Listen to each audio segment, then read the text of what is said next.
Hello வணக்கம். இப்போ இருக்கிற யங்ஸ்டர்ஸ்க்காக ஒரு முக்கியமான அட்வைஸ் சொல்ல போகிறேன். எல்லாருமே நிறைய அப்பார்ட்மெண்ட்ஸ் எல்லாம் ஆகவே சொந்த வீடு வாங்கணும்னு சொல்லிட்டு அவங்க வேலைக்கு போக ஆரம்பித்த உடனேயே வர்ற கொஞ்சம் சம்பளத்திலேயே லோனை போட்டு ஒரு வீடு வாங்குறது பார்க்குறாங்க. அதனால் பாதி சம்பளத்துக்கு மேலே லோன் போகுது. லோனுங்கிறது சும்மா இல்லை, அதுக்கு வட்டி இருக்குது. ரைட்டா? அசல் வட்டி எல்லாம் சேர்ந்து ஒரு 15 இயர்ஸ் ஆர் 20 இயர்ஸ் இந்த லோனை தீக்கிற பேர்டன்லேயே அவங்க கஷ்டப்படுறாங்க. நிறைய காசு இருக்குன்னாக்கா தட்ஸ் ஓகே, அவங்க பாட்டுக்கு சொந்த வீடு வாங்கலாம்.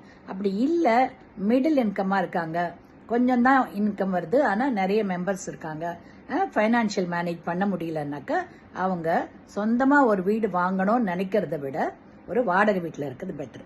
ஃபார் எக்ஸாம்பிள், சின்ன எக்ஸாம்பிள் சொல்கிறேன். இப்போ ஒரு டபுள் பெட்ரூம் வேணும்னு வச்சுக்கோங்க. அது வாங்கணும்னா குறைஞ்சபட்சம் 50 lakhs ஆகும். ஆனால் அதுவே வாடகை கிடைத்தாங்கன்னா ஒரு 20,000 rupees கிடைச்சிடும். ரைட்டா? ஸோ 20,000 rupees இருக்கிறது பெட்டரா, இல்லை லோனு வாங்கி அவஸ்தப்பட்டு ஒரு 50 lakhs ஒரு வீடு வாங்குறது பெட்டரா? ஸோ இந்த மிடில் இன்கம்ல இருக்கிறவங்க தே ஹாவ் டு சும்மா கௌரவத்துக்காகவோ ஆடம்பரத்துக்காகவோ வாங்க வேண்டியதில்லை. நம்ம இருக்கிறதுக்கு ஒரு கம்ஃபர்டபுளாக ஒரு வீடு வேணும். அதே நேரத்தில் நாம்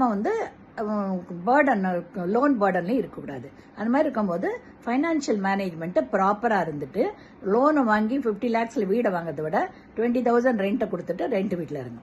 ரைட்டா? ஸோ அதுதான் ஃபைனான்ஷியல் மேனேஜ்மெண்ட்டுங்கிறது. ஓகேங்களா?